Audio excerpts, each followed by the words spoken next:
Sat Shri Akal, Namaskar, and a good day to all the viewers. I am Dr. Alpana Budyal from Budyal Hospital, Bathinda. I am a consultant pediatrician and I've been working here since 1995, almost more than 25 years. Today I am going to talk about a very important aspect of pediatrics. ਬੱਚਿਆਂ ਦੀ health ਨਾਲ related preventive ਪੀਡੀਆਟ੍ਰਿਕਸ। Preventive ਪੀਡੀਆਟ੍ਰਿਕਸ ਦਾ ਮਤਲਬ ਹੋਇਆ ਕਿ ਬਿਮਾਰੀ ਹੋਣ ਤੋਂ ਪਹਿਲਾਂ ਉਸ ਤੋਂ ਕਿਸ ਤਰ੍ਹਾਂ ਬਚਿਆ ਜਾਵੇ, ਜਾਂ ਕੋਈ ਬਿਮਾਰੀ ਜੇ ਹੋਣ ਵਾਲੀ ਹੋਵੇ ਪਹਿਲੇ ਕਿਸ ਤਰ੍ਹਾਂ ਪਤਾ ਲੱਗ ਸਕਦਾ ਹੈ ਕਿ ਬੱਚੇ ਨੂੰ ਇਹ ਪ੍ਰੋਬਲਮ ਹੈਗੀ ਹੈ। ਆਮ ਤੌਰ ਤੇ ਆਪਾਂ ਡਾਕਟਰ ਨੂੰ ਉਦੋਂ ਹੀ ਯਾਦ ਕਰਦੇ ਹਾਂ ਜਦੋਂ ਬਿਮਾਰ ਹੁੰਦਾ ਬੱਚਾ, ਫਿਰ ਜ਼ਰੂਰ ਯਾਦ ਆ ਜਾਂਦਾ ਕਿ ਫਲਾਂ ਡਾਕਟਰ ਕੋਲ ਜਾਣਾ, ਅਸੀਂ ਲੈ ਕੇ ਜਾਣਾ, ਜਲਦੀ ਜਾਣਾ, ਉਸੇ ਵੇਲੇ ਮਿਲਣਾ ਚਾਹੀਦਾ।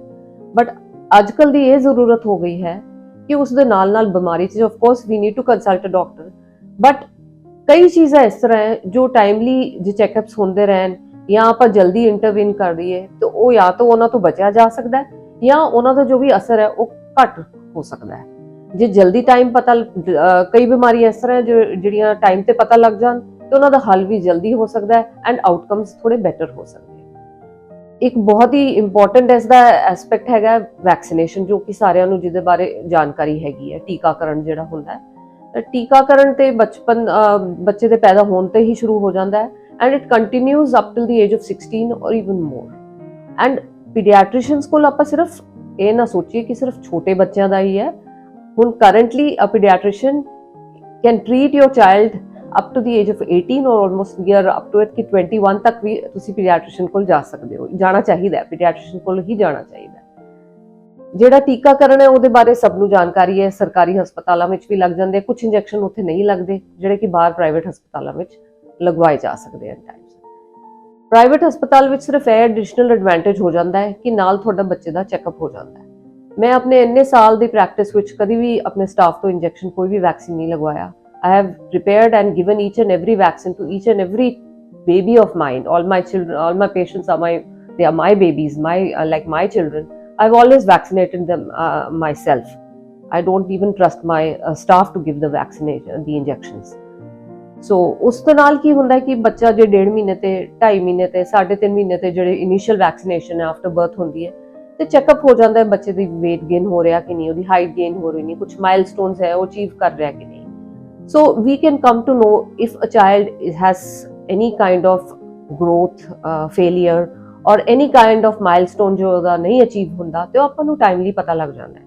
ਜਿਵੇਂ ਬੱਚੇ ਦਾ weight gain ਪਹਿਲੇ 4 ਮਹੀਨਿਆਂ 'ਚ 1 kg per month almost increase ਹੋਣਾ ਚਾਹੀਦਾ ਹੈ and by 4 months ਬੱਚੇ ਨੂੰ ਆਪਣੀ ਗਰਦਨ ਹੈਡ ਸਪੋਰਟ ਆ ਜਾਣਾ ਚਾਹੀਦਾ ਹੈ, 6 to 7 months ਸਿਟਿੰਗ ਹੋਣੀ ਚਾਹੀਦੀ ਹੈ and so on. ਸੋ ਜੇ ਟਾਈਮਲੀ ਪਤਾ ਲੱਗ ਜਾਏ, ਜੇ ਆਪਾਂ ਮੇਰੇ ਕੋਲ ਕੋਈ ਪੇਸ਼ੈਂਟ ਆਂਦਾ ਹੈ ਜੇ 6 months ਦਾ ਬੇਬੀ ਹੈ, ਉਹਦੀ ਹੈਡ ਸਪੋਰਟ ਨਹੀਂ ਹੈਗੀ, then I will immediately get suspicious, ਮੈਨੂੰ ਸ਼ੱਕ ਹੋਏਗਾ ਕਿ ਕੋਈ ਪ੍ਰੋਬਲਮ ਮੈਨੂੰ ਹੋ ਸਕਦਾ ਹੋਏ। ਸੋ ਇਨ that case I have developmental charts, I have software ਜਿਹਦੇ ਵਿੱਚ ਮੈਂ ਸਾਰੀ ਐਂਟਰੀਜ਼ ਕਰਾਂਗੀ and I will start charting out।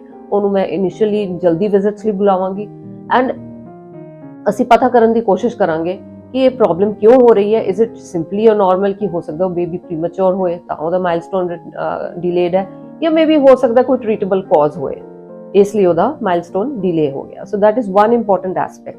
So as a child grows up, ਉਹ ਠੀਕ ਟਾਈਮ ਤੇ ਚੱਲਣ ਲੱਗ ਗਿਆ ਕਿ ਨਹੀਂ, ਇੰਟੈਲੈਕਚੁਅਲੀ ਉਹ ਸੋਸ਼ਲ ਉਹਦਾ ਪੇਰੈਂਟਸ ਨਾਲ ਸੋਸਾਇਟੀ ਵਿੱਚ ਇਜ਼ ਹੀ ਇੰਟਰੈਕਟਿੰਗ ਪ੍ਰੋਪਰਲੀ ਜਿਸ ਤਰ੍ਹਾਂ ਉਹਨੂੰ ਕਰਨਾ ਚਾਹੀਦਾ, ਉਹਦੀ ਸਮਝ, ਉਹਦੀ ਸਪੀਚ, ਇਹ ਸਾਰੀਆਂ ਚੀਜ਼ਾਂ ਬਹੁਤ ਹੀ ਇੰਪੋਰਟੈਂਟ ਹੋ ਜਾਂਦੀਆਂ।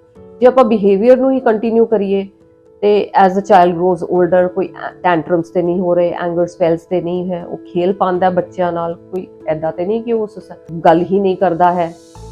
then we can guide the parents about mobile usage।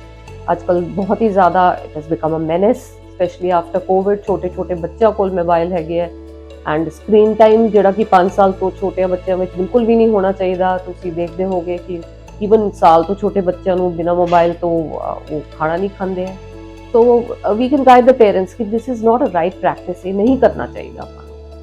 ਅੱਗੇ ਹੁੰਦੀਆਂ ਸੀ ਵੱਡੀਆਂ ਫੈਮਲੀਜ਼ ਤੇ ਸਾਰੇ ਪੇਰੈਂਟਸ ਨੂੰ ਵੱਡੇ ਵੀ ਹੁੰਦੇ ਸੀ ਗਾਈਡ ਕਰਨ ਲਈ, but now days I think maybe the doctor can play that role if there is nobody else to guide in the family.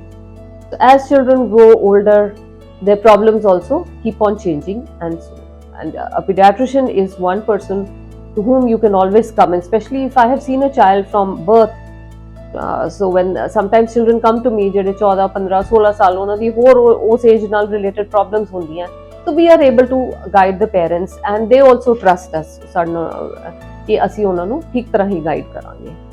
then when you come to the nutritional ਕਿ ਖਾਣਾ ਪਹਿਲੇ 6 ਮਹੀਨੇ ਤੱਕ ਸਿਰਫ ਬ੍ਰੈਸਟ ਫੀਡ ਕਰਨਾ ਚਾਹੀਦਾ baby ਨੂੰ, ਫਿਰ ਕਦੋਂ ਸੋਲਿਡ ਸਟਾਰਟ ਕਰਨੇ ਚਾਹੀਦੇ, ਕਿਹੜੇ ਫੂਡਸ ਕਿੰਨੀ ਵਾਰੀ ਦੇਣੇ ਚਾਹੀਦੇ ਹੈ, ਆਪਾਂ ਨੂੰ ਬੱਚੇ ਨੂੰ ਜੰਕ ਫੂਡ ਤੋਂ ਦੂਰ ਰੱਖਣਾ ਚਾਹੀਦਾ ਹੈ, ਕੋਈ ਬੱਚਾ ਅੰਡਰਵੇਟ ਹੈ ਕਿ ਨਹੀਂ ਉਹਨੂੰ ਆਪਾਂ ਜਲਦੀ ਕੈਚ ਕਰ ਲਈਏ, ਫਿਰ ਕੋਈ ਨਿਊਟ੍ਰੀਸ਼ਨਲ ਡੈਫੀਸ਼ੀਐਂਸੀ ਹੈ, ਕੋਈ ਅਨੀਮੀਆ ਹੈ, or if the child has some other kind of multivitamin deficiency, calcium, vitamin D deficiency, so all those can be corrected at the proper time. If suppose a child has some kind of wheat allergy and is not growing, so if we catch that too late, although the child has a stunted growth or the anemia has progressed so much that we are not able to do too much.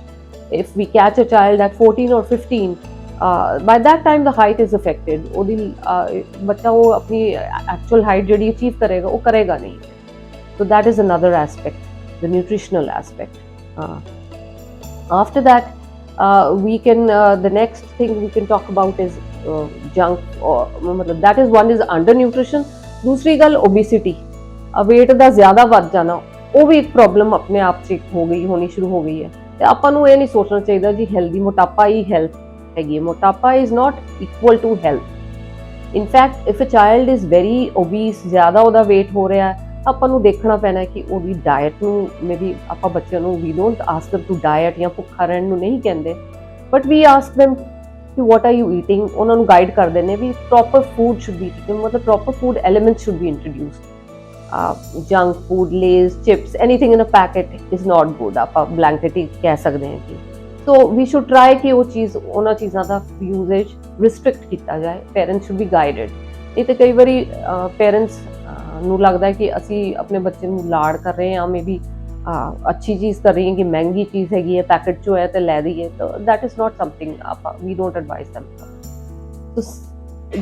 so that is why I want to emphasize that besides illness, ਜ਼ਰੂਰੀ ਨਹੀਂ ਹੈ ਆਪਾਂ ਆਪਣੇ ਬੱਚਿਆਂ ਦੇ doctor ਨੂੰ ਬਿਮਾਰੀ ਵਿੱਚ ਹੀ ਮਿਲਣਾ ਹੈ, ਰਾਦਰ ਉਹਦੇ timely visits as the child grows up, so that ਆਪਾਂ ਕੋਈ ਵੀ ਚੀਜ਼ अर्ਲੀ ਕੈਚ ਕਰ ਲਈਏ ਐਂਡ ਆਪਣੇ ਬੱਚੇ ਲਈ ਜਿਹੜਾ ਵੀ ਉਹਦਾ ਬੈਸਟ ਚੀਜ਼ ਹੈ ਉਹਦੀ ਗਰੋਥ ਲਈ, ਉਹਦੀ ਡਿਵੈਲਪਮੈਂਟ ਲਈ, intellectually, behavior wise, everything, so that we can achieve a best result for that.